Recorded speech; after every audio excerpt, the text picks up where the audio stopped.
Call the protocol desk, officer. They can verify me in less than a minute. Ambassador Malcolm Reed stood beside a police vehicle on a secured Manhattan block, his hands visible and his voice controlled, while Officer Daniel Crawford stared at him as though calm itself were suspicious. "You do not tell me who to call," Crawford said. Malcolm glanced at the body camera centered on the officer's chest, then at the security camera mounted above the diplomatic entrance 30 feet away. His credential case rested on the hood of the patrol vehicle where Crawford had ordered him to place it. "Then record that I asked you to verify it." Crawford's expression tightened. Officer Kevin Walsh stood near the passenger side, watching the exchange with growing uncertainty. "Daniel, we can run the credential number," Walsh said. "Not yet." Malcolm looked at him. "Why not?" Crawford stepped closer without touching him. "Because right now you need to follow instructions." "I have followed every instruction." Malcolm's sealed briefing folder sat beside the credential case. A diplomatic seal was visible on its cover. Crawford had looked at both without confirming either. Across the sidewalk, Maya Collins had stopped near a newsstand with her phone raised, recording from a respectful distance. Malcolm noticed her, then noticed the black diplomatic sedan turning onto the block. Its small official marker caught the afternoon light. "Officer Crawford," Malcolm said, "there are 3 simple ways to resolve this. Call protocol. Verify the credential number. Check the vehicle assignment." Crawford folded his arms. "And there is a 4th way. You wait until I decide what happens next." Malcolm held his gaze. "What information would satisfy you?" Crawford did not answer. Walsh looked toward the credential case again. "It looks legitimate. People carry fake credentials." "Then verify it," Malcolm said. Crawford's jaw tightened. "Stop telling us how to do our job." Malcolm became quiet. He had spent more than 25 years in rooms where a poorly chosen sentence could change negotiations between governments.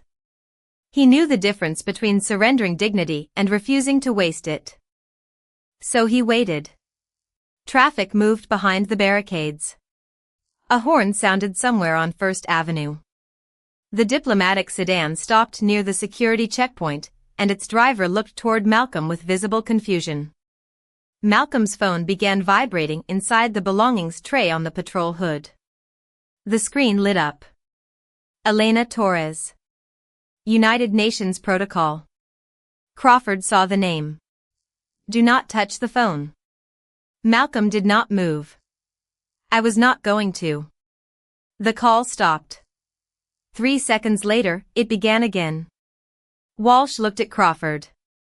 "Maybe we should answer that." "No, Daniel, it literally says protocol." Crawford's eyes stayed on Malcolm. "Anybody can label a contact." Malcolm almost smiled at the logic, but there was nothing amusing about it. "Then call the number independently." Crawford ignored the suggestion. Malcolm's phone stopped ringing again. Maya continued recording. The diplomatic sedan driver stepped out and started toward them, but another officer at the perimeter stopped him. Malcolm looked toward the secure entrance less than 50 yards away. Somewhere beyond those doors, a conference room was being prepared for a meeting he was already supposed to be attending. "Am I being detained?" Malcolm asked. Crawford replied, "You are not free to enter the restricted area." "That was not my question." Walsh lowered his eyes. Malcolm repeated it. "Am I being detained?" Crawford paused. "Until we establish who you are." Malcolm looked at the credential lying between them. "You already have the means to establish that." Crawford reached for his radio instead. "Turn around and keep your hands visible." Malcolm did exactly as instructed. No argument. No sudden movement. Only one final sentence, spoken clearly enough for every camera to capture it. "Please preserve your body camera recording." Crawford gave a humorless laugh. "You should worry about yourself." Malcolm looked toward the diplomatic entrance. That is exactly what I am doing. 12 minutes earlier, inside a secured conference room, a polished brass placard had already been placed before an empty chair. It read Ambassador Malcolm Reed. 12 minutes earlier, Malcolm Reed walked through the marble lobby of a diplomatic office 3 blocks from the United Nations complex with a sealed briefing folder tucked beneath his arm. At 52, he had spent enough years in diplomacy to understand that the most important meetings rarely announced themselves with drama. They began with schedules, folders, security clearances, coffee that had gone cold, and people checking their watches. His phone vibrated as he reached the revolving doors. Elena Torres from United Nations Protocol had sent a message. The Secretary General moved the meeting forward 10 minutes. Malcolm checked the time and replied, "On my way." Outside, Manhattan moved with its usual impatient rhythm. Taxis rolled through the intersection. Pedestrians filled the sidewalks. A delivery truck blocked half a lane while someone argued with a traffic officer. Malcolm adjusted his charcoal overcoat and headed east toward the secured entrance where his assigned vehicle was scheduled to meet him. Inside the conference room, staff placed briefing packets beside microphones and water glasses. A polished brass placard marked Malcolm's seat. Ambassador Malcolm Reed. Elena checked the room twice, then looked at the clock. Malcolm was never late. Back on the sidewalk, he received another message from his driver. Security perimeter changed. Pickup moved to East Checkpoint. Malcolm changed direction without concern. A security alert had tightened access around the diplomatic zone, and additional police officers were controlling pedestrian movement near several entrances. He had seen temporary restrictions hundreds of times. Usually, credentials solved them in seconds. Officer Daniel Crawford stood near a barricade with Officer Kevin Walsh several yards behind him. Crawford had been directing pedestrians away from the restricted entrance for nearly 20 minutes. His shoulders were tight, his answers short. When Malcolm approached, Crawford stepped into his path. "This entrance is restricted." Malcolm stopped. "I know." Crawford looked at the sealed folder under his arm. "Then step away from the perimeter." "I am scheduled inside." "For what?" Malcolm reached slowly toward the credential case clipped inside his coat. "Official business." Crawford's eyes followed his hand. "Keep your hands visible." Malcolm stopped immediately. "My credential is inside my coat." Crawford studied him. "What credential?" "Diplomatic identification." Walsh looked over from the barricade. Malcolm waited until Crawford nodded before carefully removing the case. He opened it and held it where both officers could see. Crawford took the credential and looked at the photograph, name, identification number, and diplomatic markings. Malcolm expected the familiar change that came when verification replaced uncertainty. It did not come. "Where did you get this?" Crawford asked. Malcolm stared at him. "It was issued to me." "By whom?" "The appropriate diplomatic authority." Crawford looked at the credential again. "I have seen fake federal identification before. This is not federal identification." Malcolm kept his voice level. "And you do not have to take my word for it. Call the protocol desk." Walsh stepped closer. "We should be able to verify the number." Malcolm nodded. "Exactly." Crawford looked toward the secure entrance, then back at Malcolm. "Wait here." "Of course." A minute passed. Crawford did not call protocol. He asked where Malcolm had been. Malcolm answered. He asked where Malcolm was going. Malcolm answered. He asked why Malcolm had no visible security escort. Malcolm answered that none was required for the short transfer. Each response seemed to produce another question instead of resolving the first one. Malcolm finally looked toward his credential in Crawford's hand. "Officer, is there something specific about that document you believe is invalid?" Crawford's expression hardened. I am determining that. How? Crawford looked at him. Malcolm continued, there is a telephone number. There is an identification number. Your partner has already suggested verification. Walsh shifted slightly. Daniel, I can run it. Crawford shook his head.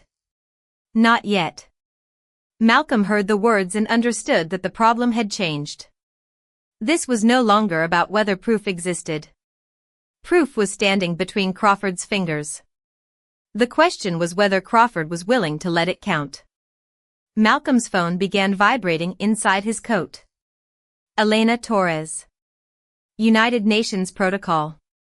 He looked at Crawford. That will be the office you need to call. Crawford's eyes narrowed. Do not reach for it. Malcolm left his hands exactly where they were. Across the avenue, his black diplomatic sedan turned toward the checkpoint. Inside the conference room, Elena looked again at Malcolm's empty chair, then at her unanswered call. At the head of the table, Secretary General Adrian Laurent closed his briefing folder. Where is Ambassador Reed? Secretary General Adrian Laurent looked toward the empty chair again. Where is Ambassador Reed? Elena Torres checked her phone. He left the diplomatic office 12 minutes ago. His driver is at the east checkpoint, but Ambassador Reed is not answering. Laurent's expression changed. Find him. Outside, Malcolm Reed stood exactly where Officer Daniel Crawford had instructed him to stand. His diplomatic credential remained in Crawford's hand. The sealed briefing folder now rested on the hood of the patrol vehicle, its official markings clearly visible beneath the afternoon light. Malcolm's phone vibrated again inside his coat. That is the third call from protocol, he said. Crawford did not move. Leave it. Malcolm kept his hands visible. Officer, you have my credential. Your partner offered to verify it. My assigned vehicle is at the checkpoint. Protocol is calling repeatedly. What exactly remains unclear? Crawford looked toward the black sedan waiting beyond the barricade. Anyone can arrive in a car. Officer Kevin Walsh stepped closer. Daniel, I have the verification system open. Crawford turned. I said wait. Walsh lowered his voice. Why? Crawford stared at him. Malcolm heard the question and watched the silence that followed. Across the sidewalk, Maya Collins continued recording. She had originally stopped because the exchange looked unusual. Now she stayed because every solution seemed to be refused before it could become an answer. Malcolm looked at Walsh. Can you verify the credential number without me moving? Yes. Can you verify the vehicle assignment? Yes. Can someone call the protocol desk independently? Walsh nodded. Yes. Malcolm turned back to Crawford. Then there are 3 ways to resolve this without taking my word for anything.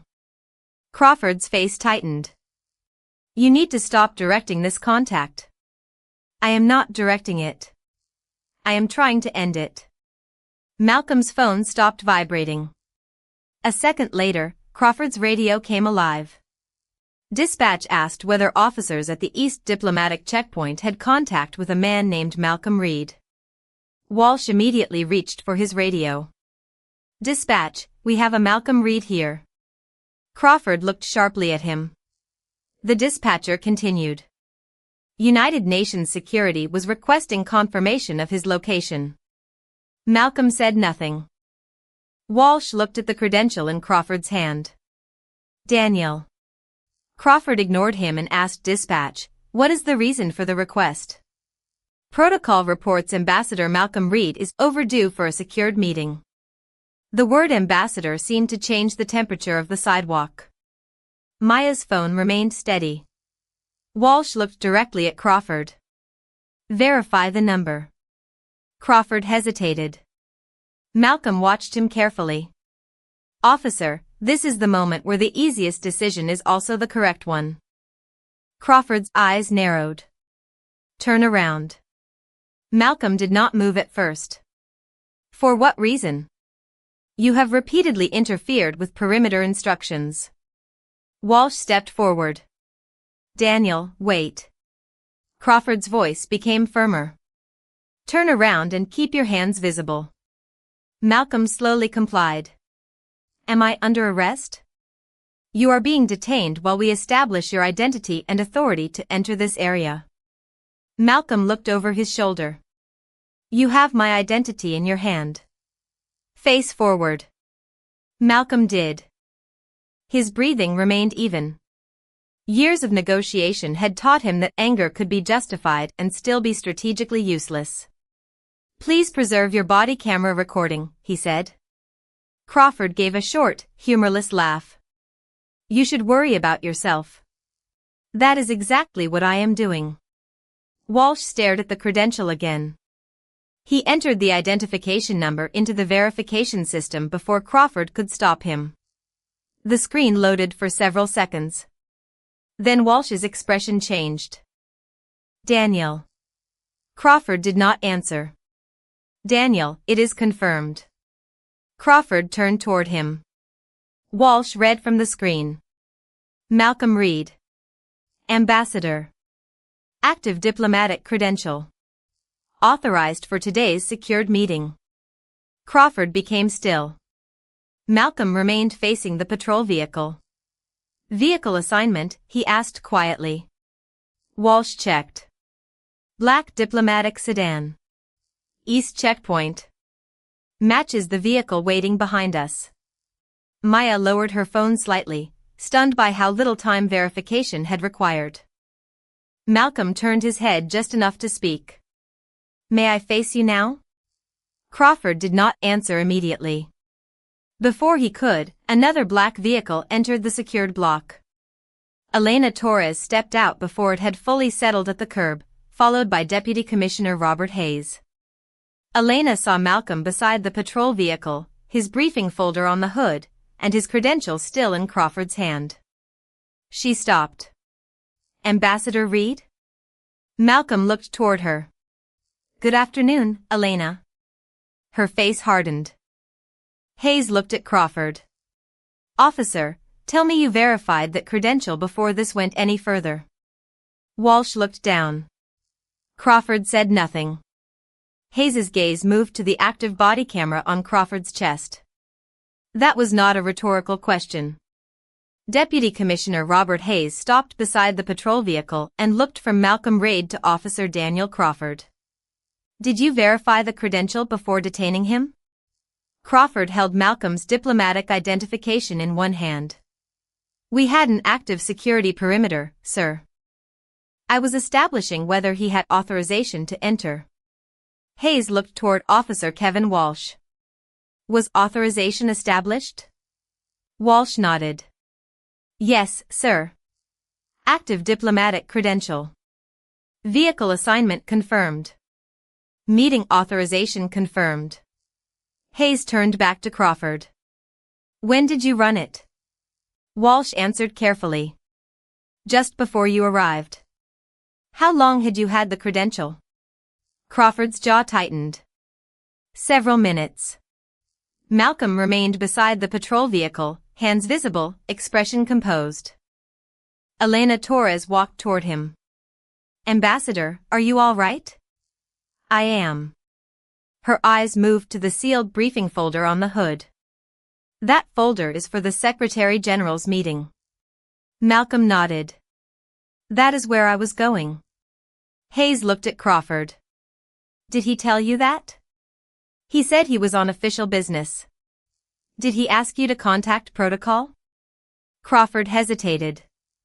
Maya Collins's smartphone continued recording from across the sidewalk. Walsh answered instead. Multiple times. Hayes glanced toward Crawford's body camera. Did he offer other verification? Credential number, Walsh said. Vehicle assignment. Protocol desk. And were those available? Yes. Silence settled between them. Malcolm's phone began vibrating again inside his coat. Elena looked at him. That will be protocol. Hayes nodded. Ambassador, you may answer your phone. Malcolm did not move immediately. He looked toward Crawford. The hesitation was small, but Hayes noticed it. Malcolm had been told so many times not to reach for anything that permission had become part of the movement. Crawford noticed too. His expression changed. Malcolm slowly removed the phone. Elena Torres. He almost smiled at the name before answering. I believe I found you, Elena said dryly from 5 feet away. Malcolm looked at her. Your investigative methods are impressive. For the first time, Walsh nearly smiled. Crawford did not. Malcolm ended the call and returned the phone to his pocket. Hayes stepped closer to the patrol hood. Officer Crawford, return the ambassador's credential. Crawford handed it toward Malcolm. Ambassador Reed, I did not know who you were. Malcolm accepted the credential and looked at it for a moment before closing the case. That was the problem. Crawford frowned. Malcolm continued, still calm. You did not need to know whether I was important. You needed to verify whether the credential was valid. Hayes looked toward Maya. Ma'am, have you been recording continuously? Almost the entire contact. Please preserve the original file. Someone from the department will request a copy through the proper process. Maya nodded. I will. Hayes turned toward Walsh. Both body cameras running? Yes, sir. Preserve them. Dispatch audio too. Crawford looked toward Hayes. Sir, I was responding to a security alert. That will be part of the review. I followed perimeter procedure. Hayes's voice remained level. Then the recording will show that. Malcolm picked up his sealed briefing folder. Elena checked her watch. The Secretary General has delayed the meeting. Malcolm looked toward the secured entrance. How long? 11 minutes so far. Then we should stop adding to it. Hayes nodded. Ambassador, you are cleared to proceed. Malcolm took one step, then stopped. He turned toward Hayes. Deputy Commissioner, I do not want anyone disciplined because a meeting was delayed or because of my title. Hayes listened. Review what happened before anyone confirmed who I was. We will. Including every opportunity to verify. Yes. Malcolm glanced toward Walsh. And every attempt to do so. Walsh met his eyes. Hayes nodded again. Understood. A secure vehicle pulled closer to the curb. Elena opened the rear door, but Malcolm remained standing for another moment. Crawford looked at him as though searching for something to say. Ambassador, I apologize. Malcolm studied him. There was no satisfaction in his face. Then make the review easy. Crawford looked confused. Malcolm nodded toward the body camera. Tell the truth about what happened. He entered the diplomatic sedan beside Elena. As the vehicle moved toward the secure entrance, Hayes remained beside the officers. Crawford. Sir? Hayes held out his hand. Badge and department identification. Crawford stared at him. Sir, am I being suspended? You are being relieved from field duty pending supervisory review. Crawford slowly removed his badge. Across the sidewalk, Maya lowered her phone. Inside the approaching conference building, Secretary General Adrian Laurent stood near the windows watching Malcolm's sedan enter the secured lane. Behind him, one chair remained empty beneath a brass placard that had been telling the truth long before anyone on the sidewalk decided to believe it. The diplomatic sedan stopped beneath the covered entrance, and Malcolm Reed stepped out with the sealed briefing folder under one arm and his credential case returned to the inside pocket of his coat. Elena Torres walked beside him through the security doors. Neither spoke until they reached the private corridor leading toward the conference room. You are 17 minutes late, Elena said. Malcolm glanced at her. I was detained. I noticed. You sound offended by the schedule. I work in protocol. Time is personal. Malcolm almost smiled, but the expression disappeared when Secretary General Adrian Laurent came through the opposite doorway. Laurent did not look at the briefing folder first. He looked at Malcolm.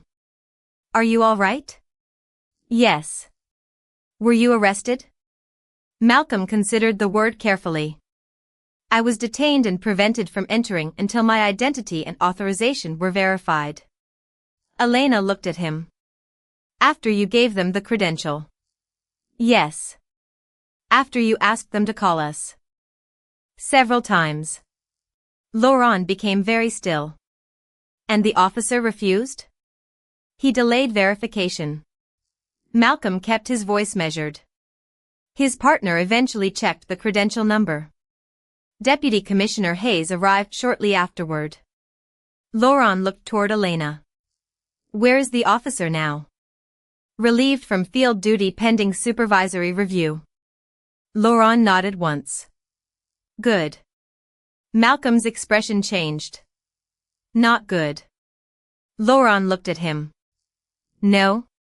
Necessary for the review, perhaps. But we should not celebrate a consequence before the evidence has been examined. Laurent studied him for several seconds. You were standing beside a police vehicle while this meeting waited for you, and you are concerned about fairness to the officer? Malcolm looked toward the conference room doors. Fairness does not become optional when I am the person who was treated unfairly. Laurent's face softened slightly. Elena lowered her eyes. Malcolm continued. The body cameras were running. A civilian recorded most of it. Dispatch has audio. Security cameras cover the entrance. The credential verification system has timestamps. Let those records establish what happened. Laurent nodded. They will. He began walking with Malcolm toward the meeting room.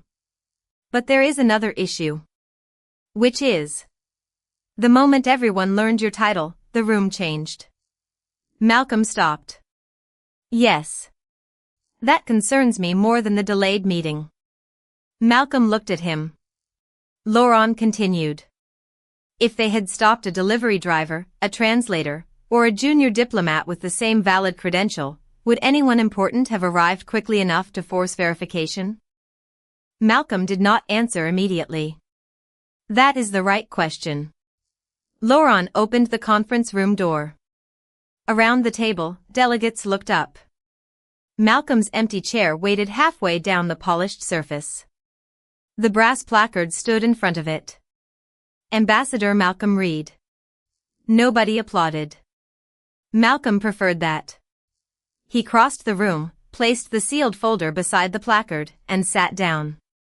His credential case rested beside it. 2 objects. Same name. Same truth. Neither had changed during the last 17 minutes. Laurent returned to the head of the table. Before we begin, he said, there has been a security incident involving Ambassador Reed. The appropriate authorities are reviewing it. Malcolm looked toward him. Laurent continued. This meeting will not become a courtroom, and Ambassador Reed's title will not become evidence. We will allow the documented record to speak. Malcolm gave the smallest nod. The meeting began. Outside, Deputy Commissioner Hayes stood beside the patrol vehicle while Crawford's badge and department identification rested in an evidence envelope pending administrative processing. Crawford looked toward the secured building. I did not know he was really an ambassador, he said. Hayes looked at him. That is not the question the review will ask. Crawford frowned. Then what is? Hayes nodded toward the body camera being secured by a supervisor. Why you had 3 ways to find out and kept choosing not to use them. Inside the conference room, Malcolm opened his briefing folder. His phone vibrated once with a message from Elena sitting several seats away. Footage preserved. Malcolm read it, turned the phone face down, and looked toward the Secretary General. For the first time that afternoon, nobody needed Malcolm to prove why he belonged in the room. The meeting ended 43 minutes later, but the review outside had already begun. Malcolm Reid left the conference room with Elena Torres and found Secretary General Adrian Laurent waiting near the secure corridor windows. Below them, traffic moved along First Avenue as if nothing unusual had happened. Deputy Commissioner Hayes called, Laurent said. The recordings are secured. Malcolm nodded. Good. He also asked whether you want to make a formal statement tonight. I will provide a factual statement through the normal process. Laurent studied him. Nothing public? Not tonight. Malcolm slipped his credential case from his coat and looked at it. The photograph, diplomatic markings, identification number, and authorization had not changed. I do not want this becoming a story about an ambassador who turned out to be important. Elena crossed her arms. You are an ambassador. That part is difficult to avoid. That is not what I mean. Malcolm looked toward her. The mistake did not become serious when Crawford learned my title. It was serious when verification was available and he decided not to use it. Laurent nodded slowly. Then that should be the center of the review. Across town, Hayes was making sure it was. Crawford's body camera showed Malcolm approaching the checkpoint calmly. It recorded Crawford telling him the entrance was restricted. It showed Malcolm presenting the credential after receiving permission to reach inside his coat. Then came the first opportunity to verify. Crawford looked at the document but did not call protocol. The second opportunity arrived when Walsh offered to check the credential number. Crawford said not yet. The third came when Malcolm's phone displayed repeated calls from United Nations protocol.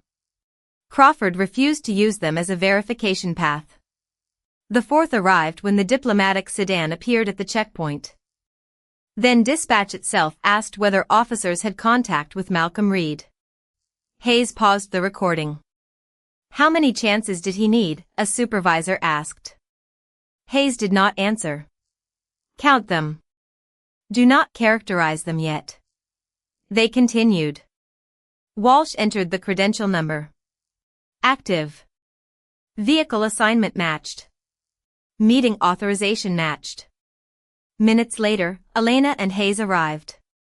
Another supervisor opened Maya Collins's civilian recording. From her angle, Malcolm's hands remained visible through nearly the entire contact.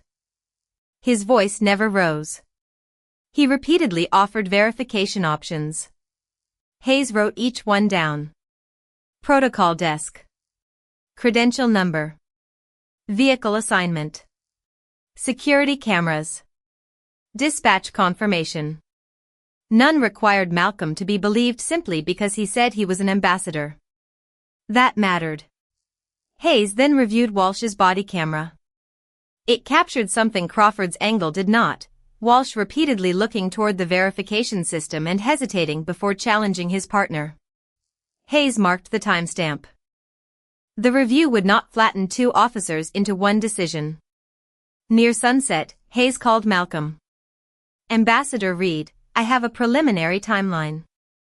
Malcolm stood beside the conference room window, now empty except for staff collecting water glasses and briefing packets. Preliminary means unfinished. Correct. Then tell me what is established. Hayes almost smiled at the phrasing. Your credential was available for verification early in the contact. Officer Walsh proposed checking it. Protocol attempted to reach you repeatedly. Your assigned diplomatic vehicle arrived. Dispatch later confirmed protocol was searching for you. Officer Crawford delayed verification until Officer Walsh completed it himself. Malcolm looked toward the chair he had occupied. And my conduct? The recordings show cooperation. You asked whether you were detained. You complied when instructed to remain in place. Good. Put that in the record, not in a press statement. Hayes paused. There is something else. We found prior complaints involving Crawford. Malcolm became still. How many? Enough to review for similarities. Do not call them a pattern yet. I was not going to. Malcolm looked at his credential. Separate allegation from evidence. Separate evidence from conclusion. Hayes was quiet for a moment. Understood.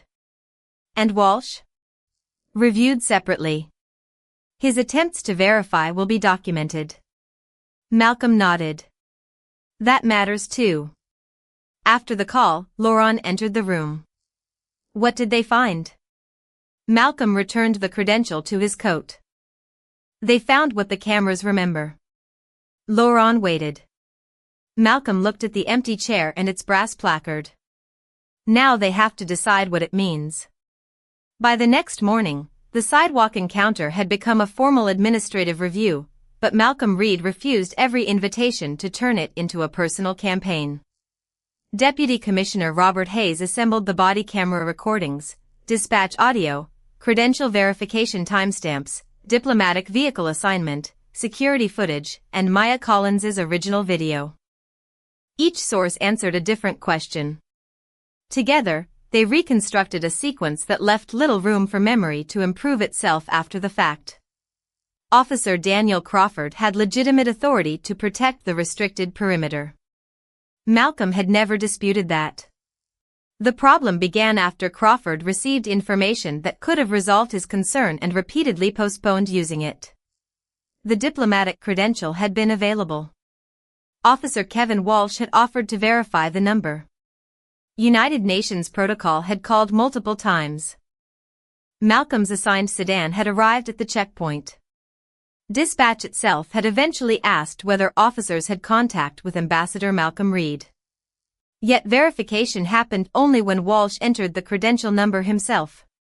Hayes watched the footage again. Then he opened the previous complaints. 3 involved black professionals stopped near restricted or controlled areas. 1 was a physician entering a hospital service entrance after an overnight emergency. Another was an attorney arriving at a courthouse annex with valid identification. The third was a building engineer responding to an after-hours maintenance call. Each case had different facts. Hayes wrote that sentence first. Different facts. Different locations. Different explanations. None automatically proved bias in Malcolm's encounter. But each complaint contained a similar concern. Identification or verification had been available, yet Crawford continued questioning after reasonable ways to resolve uncertainty appeared. Hayes ordered the files reviewed together rather than treated as conclusions. Later that afternoon, he called Malcolm. We found prior complaints with similarities. Malcolm stood inside his diplomatic office overlooking Manhattan traffic. Similarities are not findings. Agreed. Were they substantiated? Some were closed without formal discipline. 1 resulted in counseling. Malcolm looked at the sealed briefing folder from the previous day. Then do not use yesterday to rewrite them.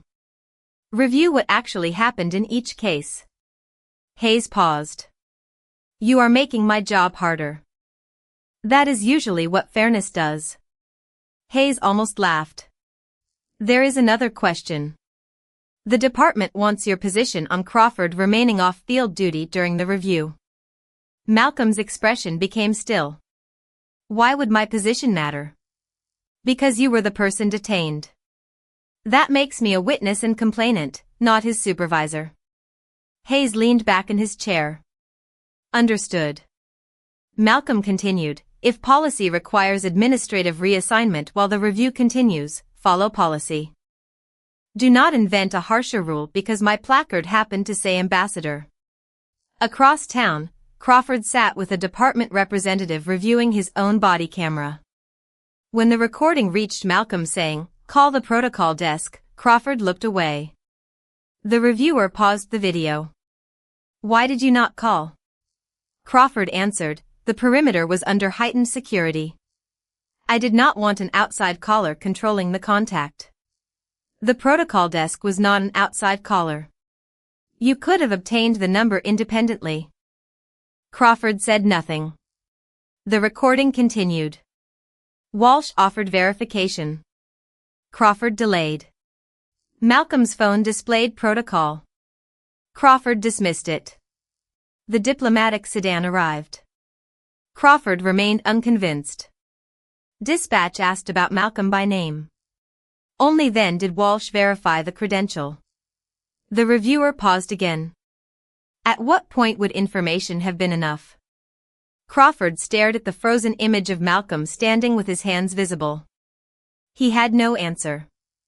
That evening, Secretary General Adrian Laurent joined Malcolm beside a conference room window. Hayes told me you refused to recommend discipline. Correct.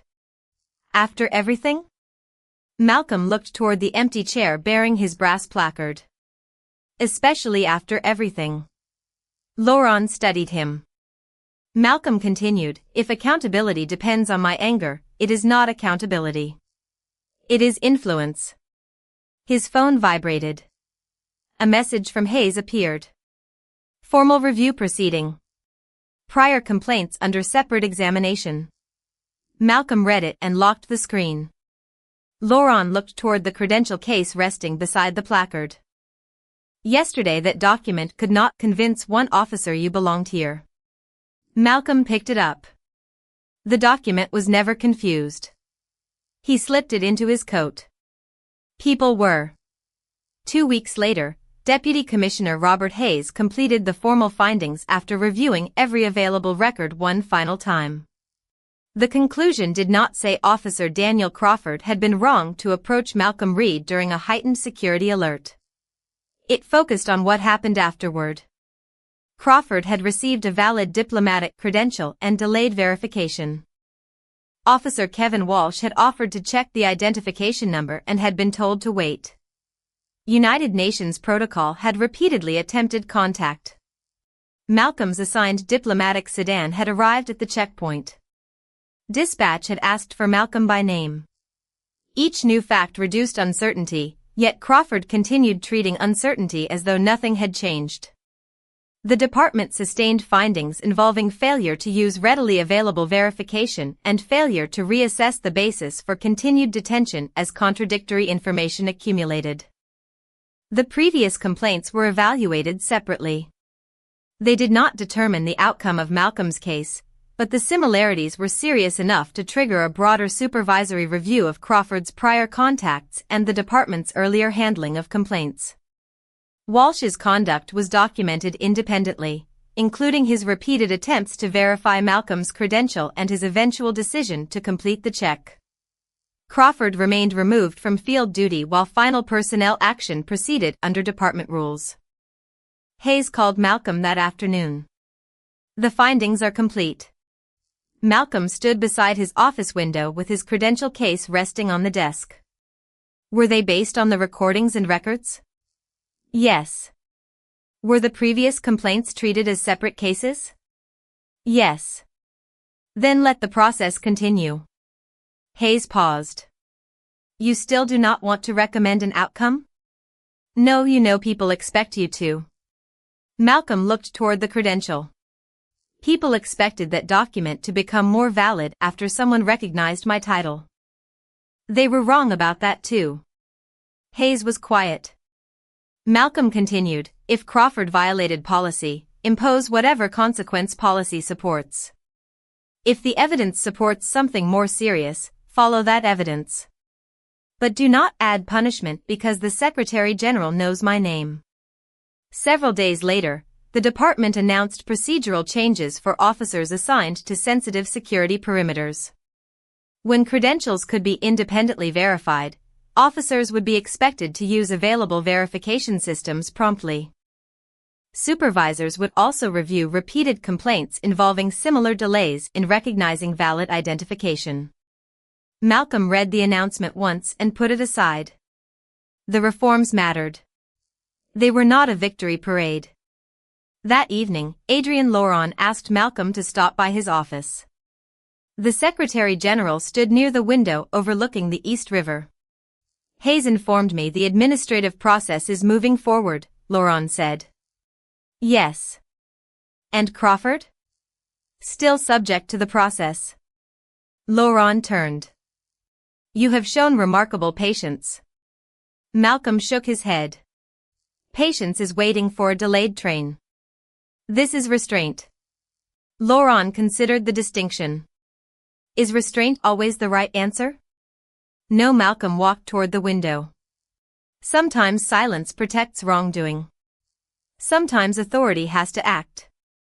But authority should act on facts, not on the emotional satisfaction of watching someone fall. Laurent nodded. Yesterday you told me fairness does not become optional when you are the injured party. I meant it. Laurent looked toward Malcolm's credential case. There is one thing I still cannot accept. What? That an officer looked at a valid credential, ignored repeated verification opportunities, and only changed course when the machinery around your title became impossible to ignore.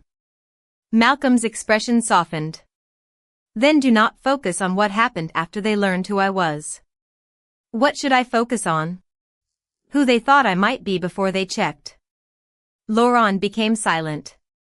Malcolm continued, the next person may not have a protocol officer calling 3 times. There may be no diplomatic sedan. No deputy commissioner arriving.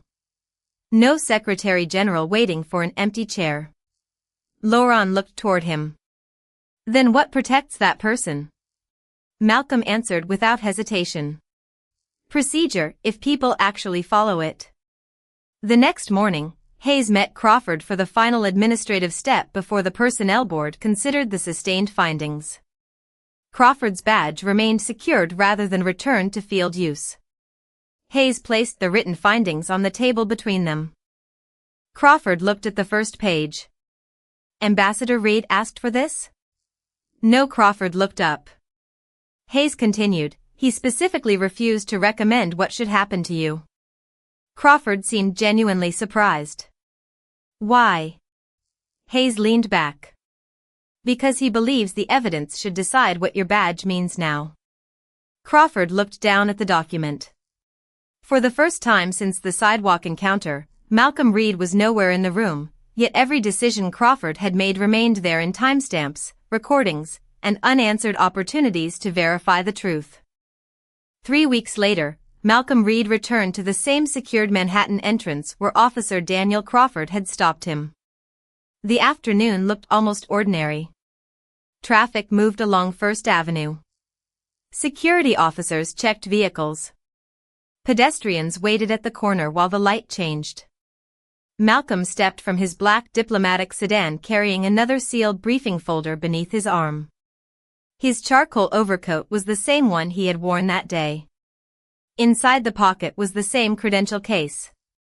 This time, the officer at the checkpoint looked at the identification, entered the number into the verification system, waited for the confirmation, and handed it back. Thank you, Ambassador Reed. The entire exchange took less than 30 seconds. Malcolm slipped the credential into his coat. Thank you, officer. He continued toward the entrance without looking back. Inside, Elena Torres was waiting near the security desk. You are early. Malcolm checked his watch. I thought I should try something new. Elena smiled. The Secretary General is already upstairs. They walked toward the elevators. Any update from Deputy Commissioner Hayes?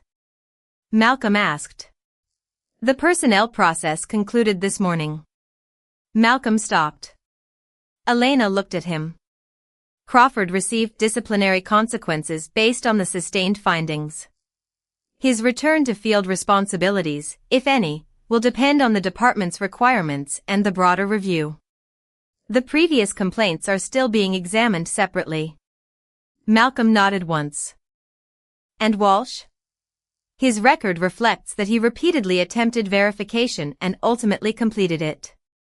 Good. Elena studied Malcolm's face. That is all you are going to say? What else should I say? Most people would feel vindicated. Malcolm looked toward the security desk where another visitor was presenting identification. Vindication would mean the system worked before someone had to force it to look at the evidence. The elevator arrived. They stepped inside. On the conference floor, Secretary General Adrian Laurent stood near the windows overlooking the East River. Malcolm. Secretary General.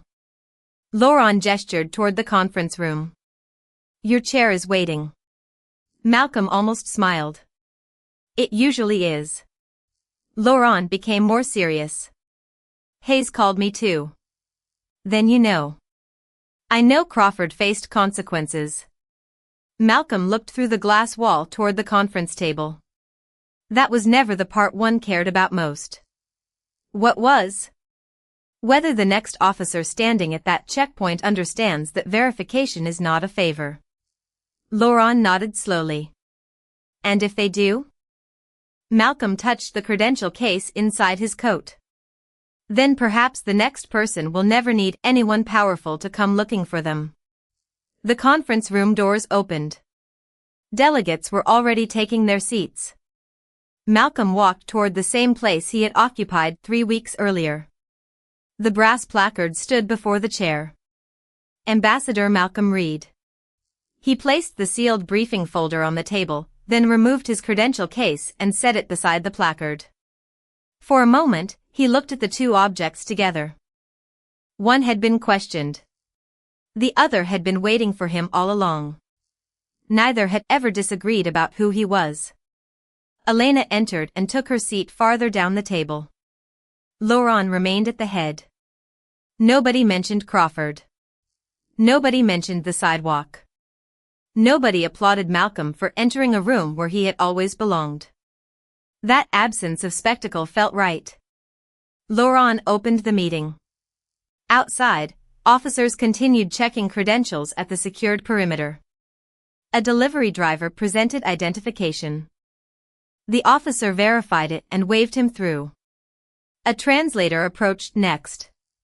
Her credential was checked in the same system. She entered without delay. Malcolm could not see any of it from the conference room, and perhaps that was the point. Fair procedure mattered most when nobody important was watching. He opened his briefing folder and turned to the first page. The credential remained beside his placard, catching a narrow line of afternoon light. 3 weeks earlier, Crawford had looked at that same document and seen a question. Now it was simply what it had always been, proof. Malcolm rested one hand beside it and listened as Laurent began the meeting. Beyond the windows, Manhattan continued moving. Inside, the chair was no longer empty, the folder was finally where it belonged, and no one needed Malcolm Reed to explain why he was there.